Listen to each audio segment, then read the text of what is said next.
Well, congrats on this movie, sir. Oh, thank you. I got a chance to watch it over these last couple of days, and I really enjoyed. It took me back on like memory lane. I gotta say, on all your iconics. I mean, you got so much iconic shit out there. Yeah, I got a pretty big body of work out there. At what point in your life did you realize that I'm a legend? I'm an icon. Like, I never really thought of it until people started giving me that label. The more the years would pass, and I would see, that my stuff documented different eras and in different cultures. I was like, yeah, I do have some iconic imagery. what was the pivotal moment? I think for you, like that said, because for a while you dabbled in road management and doing other things. So when did you know photography was and like filmmaking and like just being behind a camera was your lane?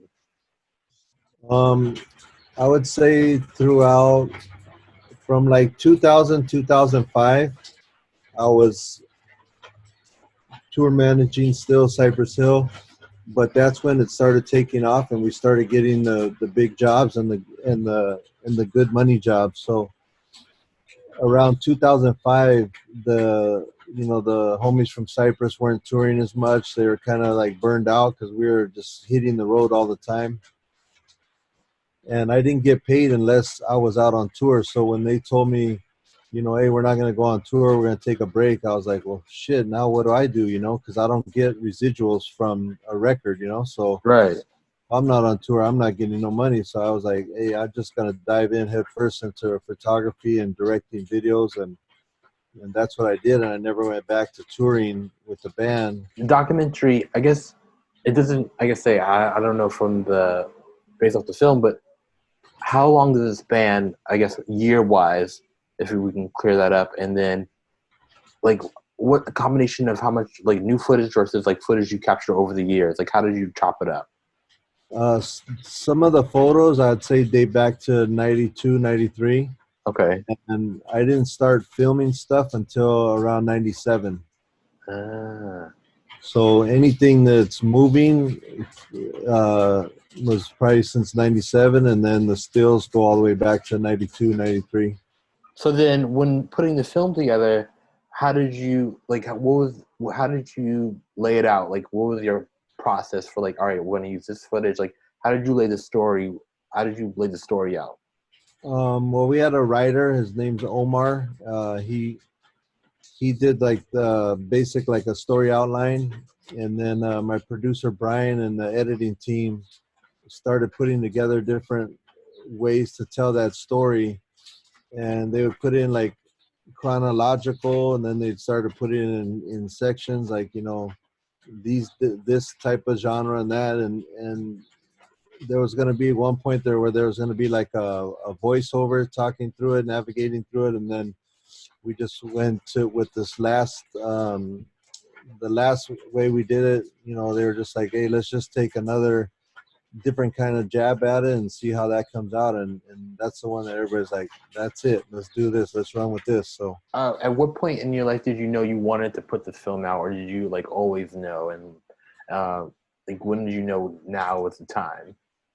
I wanted to put it out originally like in the early 2000s, but obviously I got a lot more archives of work from the early 2000s till now. So um, I'm glad it took this long. But I originally got signed in like mid 2000s with Brian Grazer to do a 3 movie deal, and that deal, they said, we want to do a feature of this the same concept but make it a movie, not a documentary. So they took the documentary and put it on hold, and then they came out with a movie that was a kind of a different version of what we were originally going to do. It's called Lowriders, and they brought me and Cartoon in to executive produce and consult on that. And Yeah, I that remember came, Lowriders.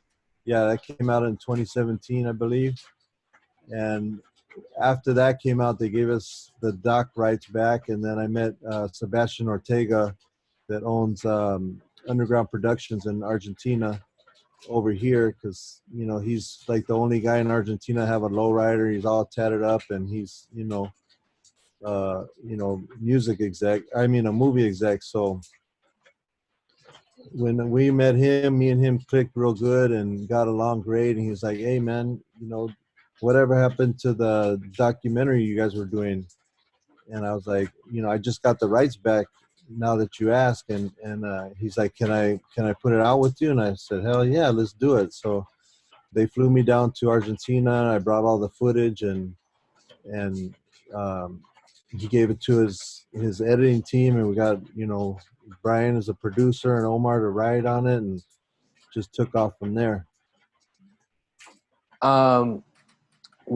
Did it take a while to convince Cartoon to be a part of this, or like how did you get him to be a part of this? I know he's your brother. You guys do everything, do a lot of stuff together, but did it take some convincing him to do this project with you? No, it was like like I said, we've been working on it for so many years, and it was always in the gonna happen in the future for us. So originally when we had signed the first deal with Brian Grazer to do the feature, we had already were planning to put it out as a documentary back then. And then because we did that movie and they put the documentary on the shelf while we were doing the movie, it was kind of like, well, hopefully we get to do it somewhere down the line. But everything just worked out perfect. Like that movie came out, we got the rights back, and then we met Sebastian and just went right into it, and just like it never stopped. Last time I worked with you was back when I was at Source, and we did Travis Barker together. Okay. And so it's been a while. I think it's probably been over 10 years.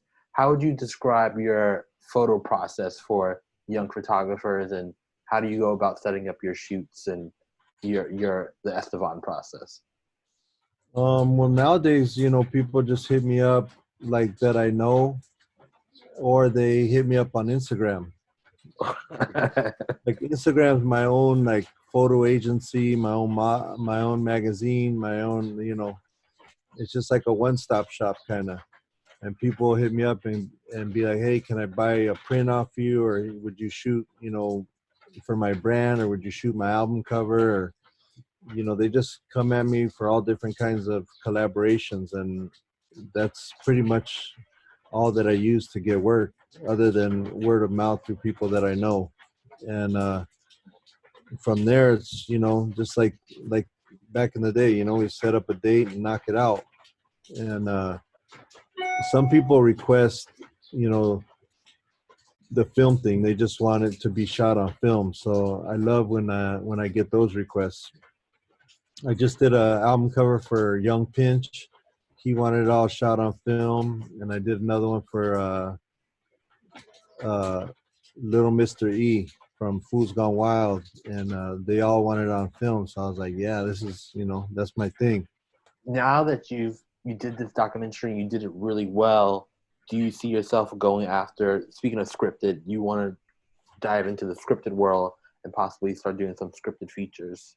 Oh yeah, for sure, 100%. I'm ready to, get in there and start pounding out some, some real stories, from LA, some street stuff that I don't think has been told the right way, I don't know. I've seen the way that they've made movies of LA in the past, and they just make it corny, or they make it I don't know. It's just like real fake. It's not every time I go in there, I see a movie, I'm like, man, there goes another one, like, why can't they make like a City of God or love City of God, like that, like of LA, and just do it rough and raw and real, but hopefully, I get a shot at the title so I can well, if anything, I'm rooting for you, brother. I really do. I really am.